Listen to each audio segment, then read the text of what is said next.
Hello genius, how are you well? I think well. तो बढ़ता वही है जो बदलता है। तो चलिए, बोर्ड एग्जाम बिल्कुल करीब है। हम बहुत मोस्ट इम्पॉर्टेंट टॉपिक लेके आ गए हैं। प्रकाश का अपवर्तन गोलीय पृष्ठों के लिए। तो गोलीय पृष्ठों के लिए हमारा प्रकाश का अपवर्तन का जो फार्मूला है N2/V माइनस N1/U बराबर N2 माइनस N1/R। ये प्रूफ करने वाले हैं हम सभी, और बहुत ही इजी वे में प्रूफ करने वाले हैं। इसको कैसे प्रूफ करना है, चाहे गोलीय सरफेस के लिए हो, अवतल पृष्ठ का या उत्तल पृष्ठ का, यानी चाहे कॉनकेव हो या कॉन्वेक्स हो, दोनों के लिए हम देखेंगे। तो लेट स्टार्ट करते हैं शुरू। सबसे पहले हम लोग बनाएंगे चित्र, और चित्र मेन है इसमें। इसके जो भाग होते हैं वो दो होते हैं। गोलीय पृष्ठों में अवतल और उत्तल दो होते हैं। तो हम लोग सबसे पहले भाग अवतल वाला देखेंगे। अवतल गोलीय पृष्ठ के लिए, गोलीय पृष्ठ के लिए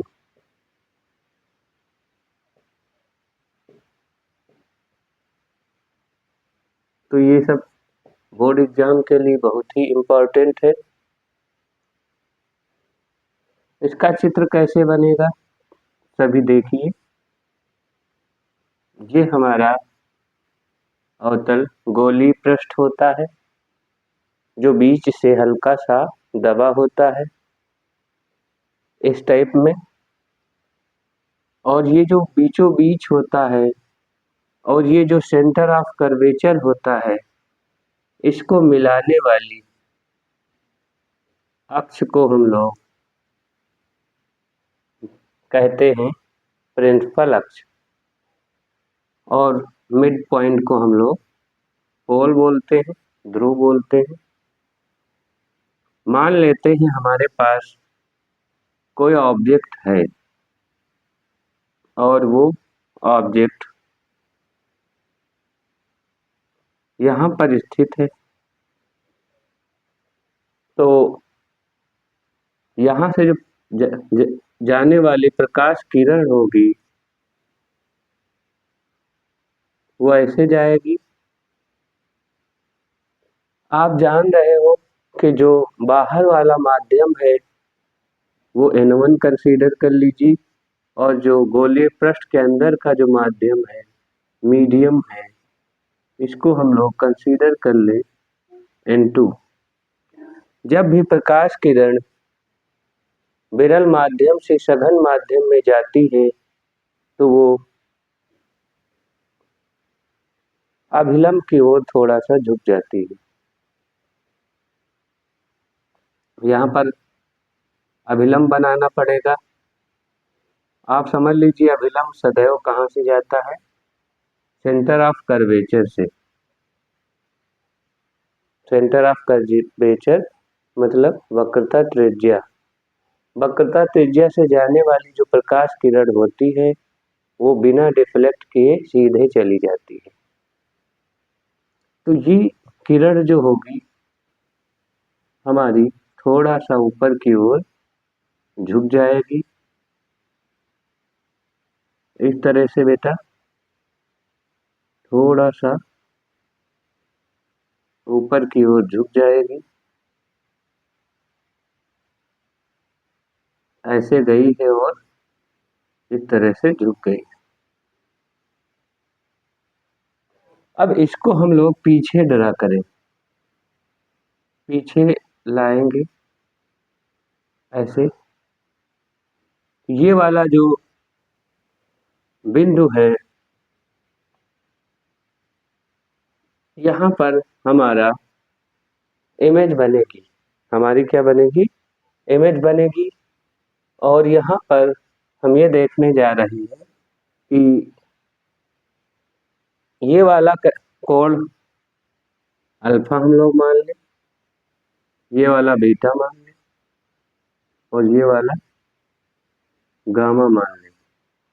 यहाँ से एक परपेंडिकुलर ड्रा कर लो, इसको M पॉइंट मान लो, कैपिटल M। इस तरह से हम जानते हैं अभिलंब और रे के बीच का जो कोण होता है वो सदैव आई होता है, एंगल ऑफ इंसिडेंट। ये रहेगा आई पूरा का पूरा, और नॉर्मल और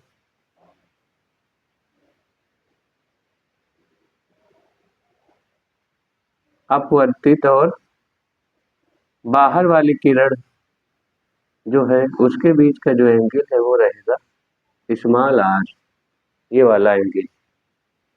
इंसिडेंट रे और नॉर्मल के बीच में जो कोण बनता है उसको इंसिडेंट एंगल कहते हैं, और रिफ्रैक्टेड रे और नॉर्मल के बीच में जो कोण बनता है उसको हम लोग कहते हैं कोण आर, रिफ्रैक्शन एंगल। ये वाला जो शीर्षाभिमुख कोण है सभी को नजर आ रहा होगा कायदे से, ये इतना सा स्मॉल आर इधर भी हो जाएगा। अब यहाँ बस ज्योमेट्री का खेल है, इसमें कुछ भी नहीं है। इसके डेरिवेशन में कुछ बातें आप समझ लो। यहाँ पर जो भी कुछ हम सीखने जा रहे हैं वो सभी कुछ हम ये मान के चलते हैं कि पैराक्सियल रेज के लिए होता है। पैराक्सियल मीन्स कि ऑल एंगल्स, चाहे अल्फा हो, बीटा हो, गामा हो, आई हो, आर हो, चाहे इंसिडेंट एंगल हो या रिफ्रैक्टेड एंगल हो, सारे के सारे हमारे बहुत स्मॉल होते हैं।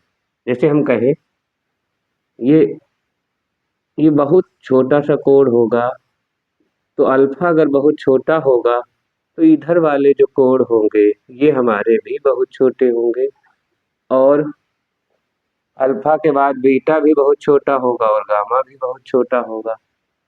तो ये जो फिनोमेना है, ये जो प्रोसेस है, ये सारी की सारी हमारी बहुत छोटे छोटे एंगल्स के लिए होती है। हम लोग मान के चलते हैं कि ये नियरली इक्वल होते हैं, पैरेलल होते हैं।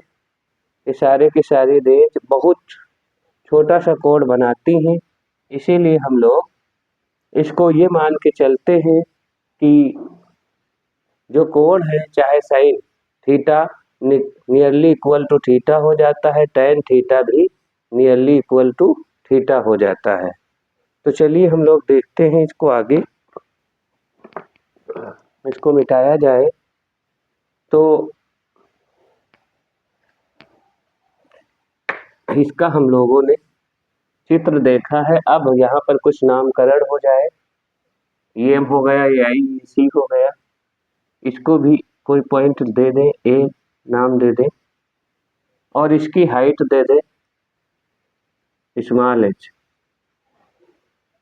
आप सभी जानते हैं कि जो ऑब्जेक्ट होता है वहां से पोल की जो डिस्टेंस होती है उसको हम यू लेते हैं, इमेज से पोल की डिस्टेंस होती है उसे हम वी लेते हैं, और सेंटर ऑफ कर्वेचर से पोल की डिस्टेंस को हम लोग आर कंसीडर करते हैं।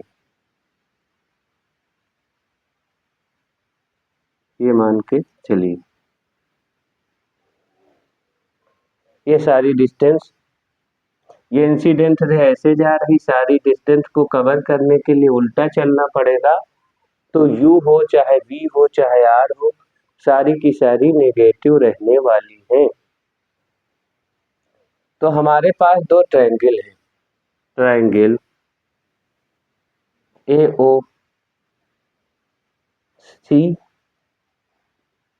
AOC से,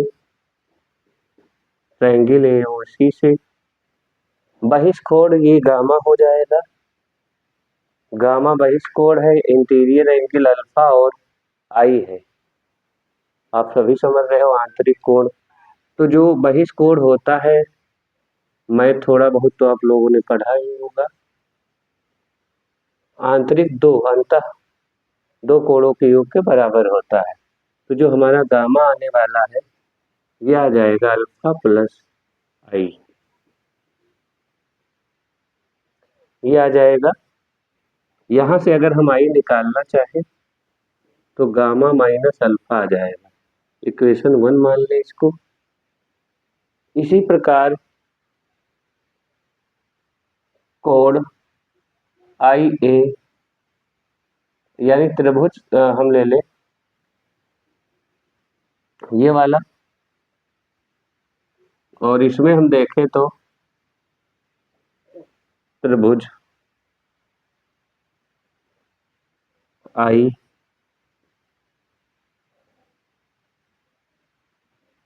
ए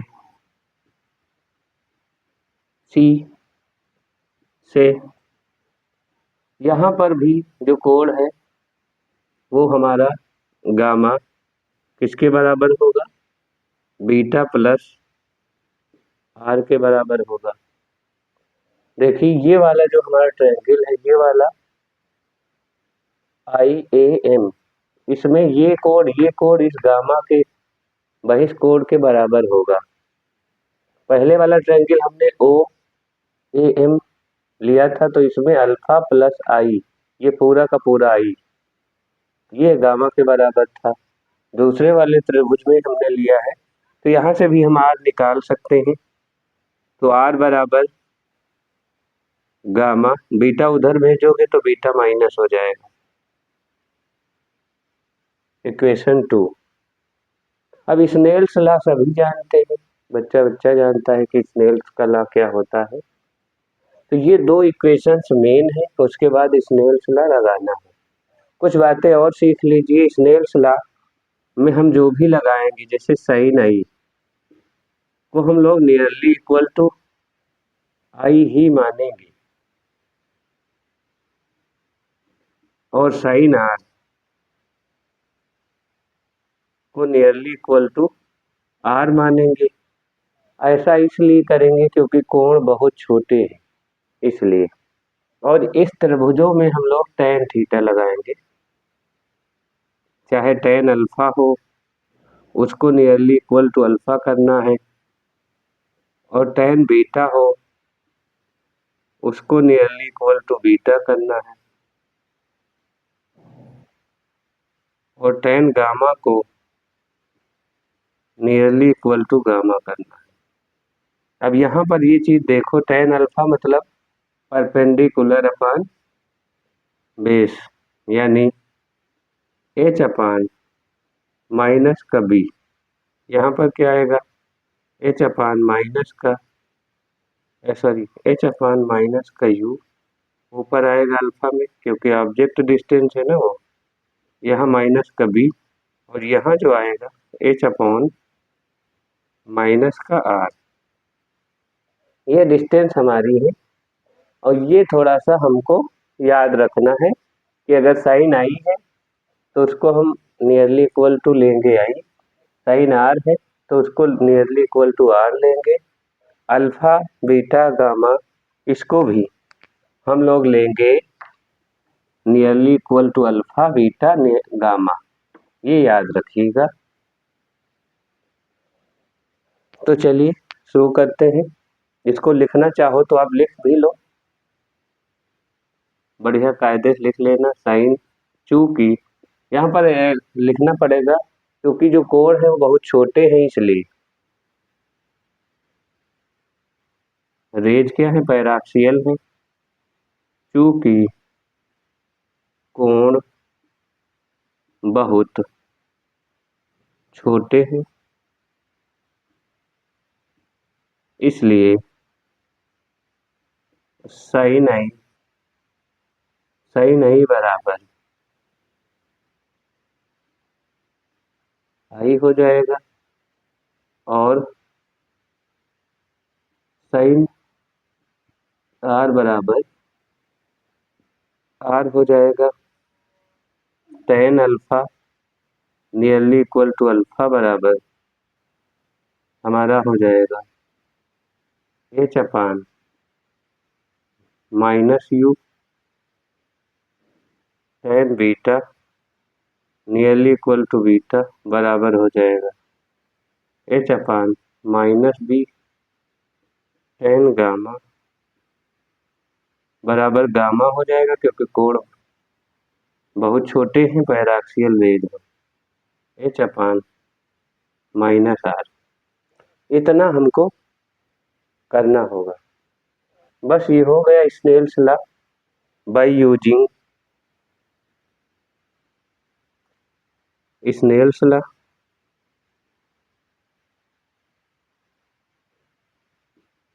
स्नेल्स लॉ बस एक स्टेप की दूरी है बस समझिए। तो साइन तो n1 साइन आई बराबर n2 साइन आर। अब इनके मान हम लोग रख दें बस। तो साइन आई का क्या क्या वैल्यू है? साइन आई की वैल्यू है नियरली इक्वल टू आई और साइन आर की वैल्यू है नियरली इक्वल टू आर। तो ये मान हमने लिख लिया n1 आई इंटू बराबर n2 आर। अब ये आई और आर की वैल्यू हम पहले से ही लिख चुके हैं तो यहाँ रखना है हम लोगों को। तो चलिए रख देते हैं n1 आई की वैल्यू हमने ली है गामा माइनस अल्फा बराबर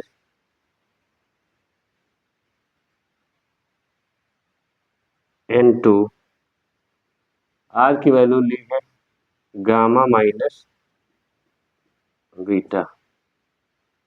तो आर की वैल्यू जो ली है वो लिख ले, आई की जो वैल्यू निकाली है वो लिख ले। बस ये आ गया, बिल्कुल आ गया है। आपका जो डेरिवेशन है उसमें कुछ नहीं बचा है, बस इसमें सारी वैल्यू पुट कर देते हैं हम लोग। इसको पहले मल्टीप्लाई करा सकते हैं तो चलिए करा ले मल्टीप्लाई। तो हमारा हो गया n1 और गामा की वैल्यू रख दो, सीधे रख दो, कोई दिक्कत नहीं है, मल्टीप्लाई कराओ चाहे नहीं। गामा की वैल्यू है एच अपान माइनस आर और फिर माइनस अल्फा है। माइनस अल्फा की वैल्यू है जो है अल्फा की वैल्यू है एच अपान माइनस का यू, ऐसा बराबर लगाओगे। फिर n2 लिखोगे n2 और यहाँ पर गामा मतलब h upon minus R minus beta h upon minus b. Beta की वैल्यू है एच अपान माइनस का बी। तो ये सारी वैल्यू हमने रख ली है। अब ये वाला जो माइनस है इसके कारण ये प्लस हो जाएगा, इस वाले माइनस के कारण ये प्लस हो जाएगा।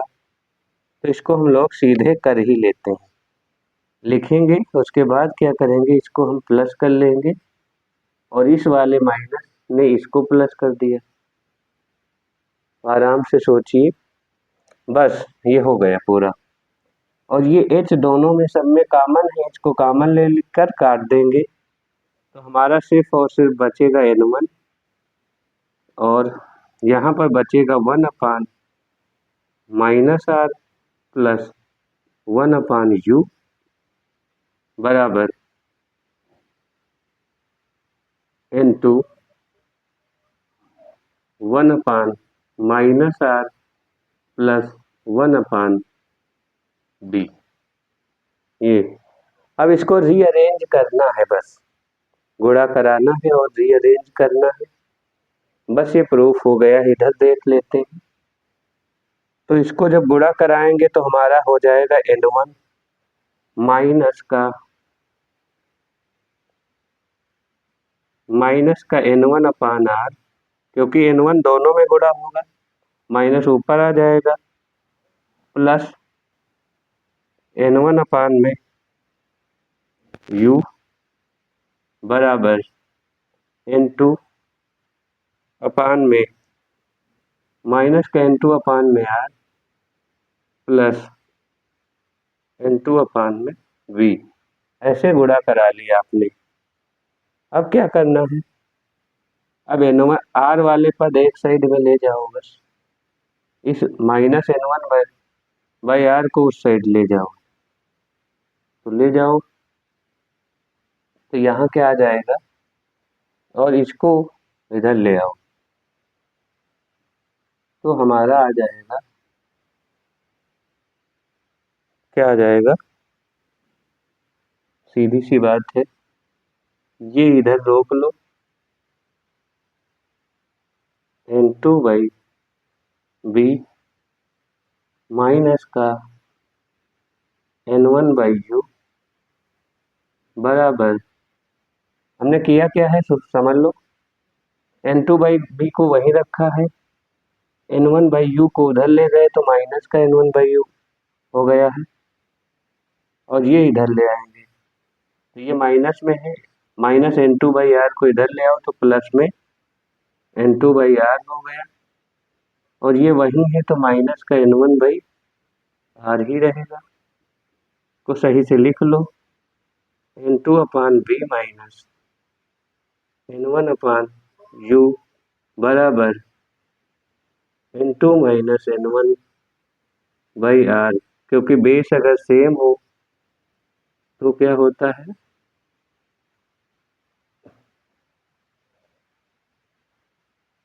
ये आपका फार्मूला आ चुका है जो कि मोस्ट इम्पॉर्टेंट है।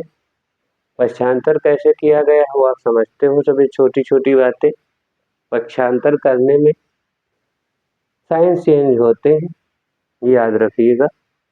तो ये बहुत ही छोटा सा डेरिवेशन था, बहुत इजी वे में आपको बताया गया है, और इसमें सारी चीजें बता दी गई हैं। अगर मान लो समीकरण 3 है, वो जो इक्वेशन 3 मान लो, अगर उसको दोनों पक्षों में N2 से भाग दे दो तो वो हमारा दूसरा समीकरण इस टाइप का निकल के आएगा। इसको आप लोग कर लीजिए जरा सा, फिर उसके बारे में इसको थोड़ा सा मिटा के बता देते हैं कि वो इक्वेशन क्या आएगा हमारा। तो चलिए कर लीजिए फटाफट।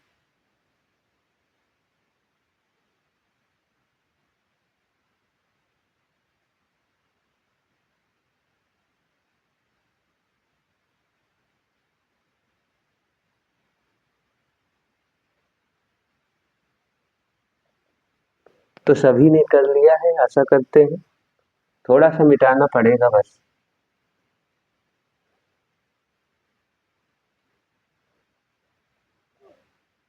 तो यहाँ पर आप सभी देख लें कि जो चीजें हैं थोड़ा, तो वो इक्वेशन हम लोग 3 मान लें, समीकरण 3 को लिख लें, समीकरण 3 को N2 से भाग देने पर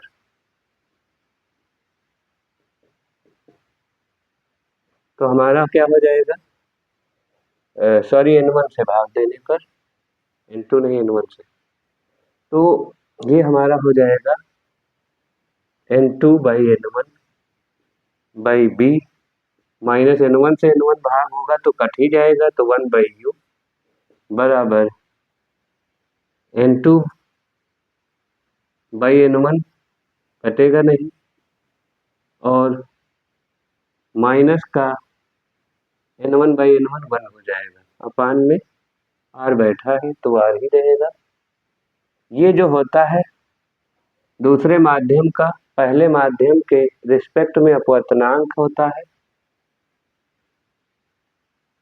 N2 बाई N1 को हम लोग मान लेंगे N, refractive index of medium two with respect to 1 कहते हैं, दूसरे माध्यम का पहले माध्यम के सापेक्ष अपवर्तनांक। तो ये रख दो, n रख दो, जहाँ जहाँ पर n2/n1 है तो n/v माइनस 1/u बराबर n-1/r। तो एक फार्मूला आपका ये भी बढ़िया सा है और ये बढ़िया सा प्रूफ होके आ गया है। तो चाहे ये याद रखो या वो वाला याद रखो, ये रिलेटिव रिफ्रैक्टिव इंडेक्स है, यानी दूसरे माध्यम के सापेक्ष पहले माध्यम का अपवर्तनांक है।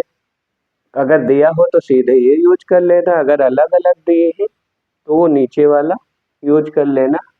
आशा करते हैं ये वीडियो आपको मोटिवेट करेगा और आपके लक्ष्य को प्राप्त करने में हेल्प करेगा। Thanks for watching. फिर मिलते हैं किसी अच्छे वीडियो के साथ।